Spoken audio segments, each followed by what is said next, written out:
Good morning. Dr. Gary here on the road.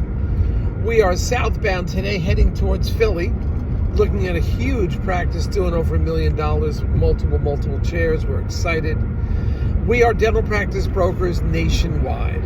Name of our company is Care Practice Sales LLC or Nationwide Dental Practice Brokers.com. So today's topic is case study. After the buyer was fully approved by the bank, 100% for real estate purchase and dental office purchase, buyer panics. We're going to go over what happened. As you know, we're in 28 states now. We have 10 employees, 2 CPA accountants, marketing director, operations director, and 5 development acquisition people. So we are here to help you. We're now open 363 days a year. We just take off Christmas and Easter. So please give us a call. We're always here for you at any time. We get very involved in our deals all the time, so you have to be available and work through the weekends. So in addition to that, all the information you're about to hear today is for entertainment purposes. It's not legal or business advice. Once again, our phone number 201-663-0935, website dentalpracticeguide.com or Nationwide Dental Practice Brokers.com. Nationwide Dental Practice Broker.com. You could reach us. Now, if you're thinking about selling to the DSO, please call us, or to the large corporate dentistry. We have tremendous experience. We see how they're changing, sometimes month to month, and certainly year to year. We think we know who the best ones for you are. We're independent, but we pick and choose who we think is a good one to work with. And right now, we are there's a changing field in the DSOs. There's certain tightening up because interest rates are going up. There's certain consolidations, and some of them are raising the bar. So their criteria is getting more stringent. All right. Again, they want like 1.7 and higher now as far as sale gross, and they want the doctor and an associate to be present before the sale. So a lot of stuff's moving.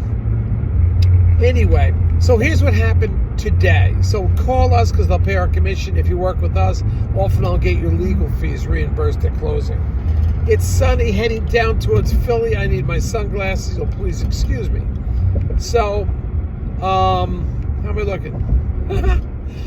So, today's topic, as we say, is buyers panicking the last minute. Buyer was fully approved for the bank loan and the building, which had rental income. And they start panicking. It's too much. They can't handle it. They've both been out like 9 years. I realize they have a small family, but 9 years each of them, it's a long time. They were afraid of the building, first of all, because neither of them ever lived in a home. They always lived in an apartment. So, you have to be sympathetic to their needs, and I understand that. But I said the autonomy it provides. You don't have a landlord. You don't have anybody on your back. You have the tax write-offs are fantastic.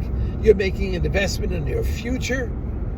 You're not just getting an apartment and dental apartment or dental space and it just disappears. And all you did is pay rent those years. So no, that doesn't work. So we're trying to get through to them. Plus the tax write-offs are unbelievable. Plus the investment itself is fantastic. They've got to think differently. This is what we're trying to do now to inspire the buyer. It's not that bad. But you as a seller just can't take for granted because you had no problem with it. When I was getting out of school, everybody was buying buildings. Nobody's even thinking about it. Of course you buy a building. That was the way to go. But it wasn't until about 4 years ago, somewhere around 2019, the buyers made this switch and they wanted to buy real estate, which is great.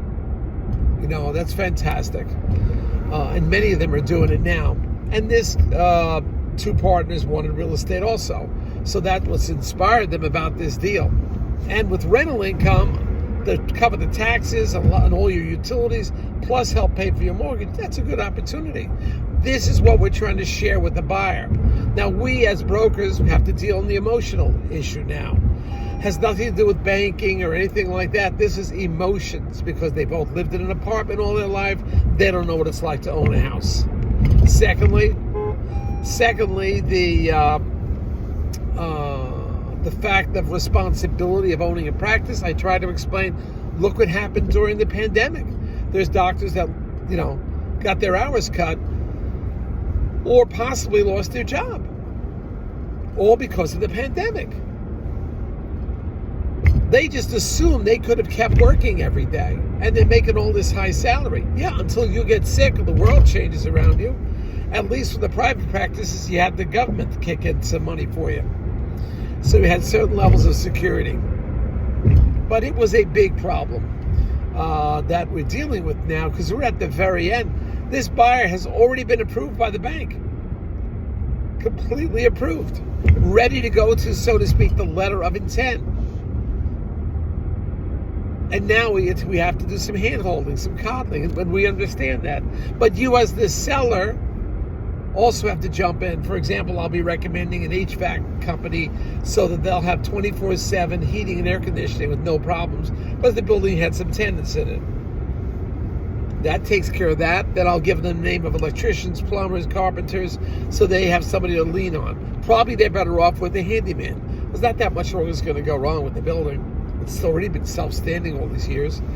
So we'll give them those phone numbers. The seller will give them a list of all the contractors and all the professionals that have worked either in the practice or on the premises. So that's what you've got to do. You've got to build support, confidence for the buyer.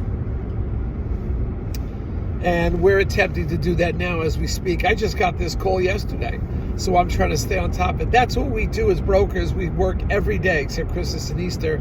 So if an issue comes up Saturday morning, we can let the attorneys know over the weekend. So Monday morning, when they're back at work, they can attack the issue that may have come up.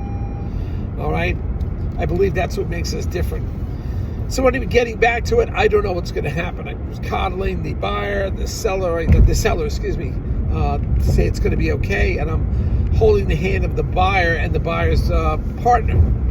I explain how things will work. We'll see what happens. But you can't let you as a buyer let fear dictate. They're still worried about the deal, about the seller changed his mind. Didn't really think the buyer would be changing their mind. But some of the buyers just can't handle the stress. That's all there is to it. All right, listen to some more tapes. We have more stories coming, more practices for sale. We'll be talking about all the practices, I think, on Monday and Tuesday. One of the seminars. We just had a seminar today. All right, so keep your eye open. Great talking to you. I'm on the way down to Philly. We are looking good.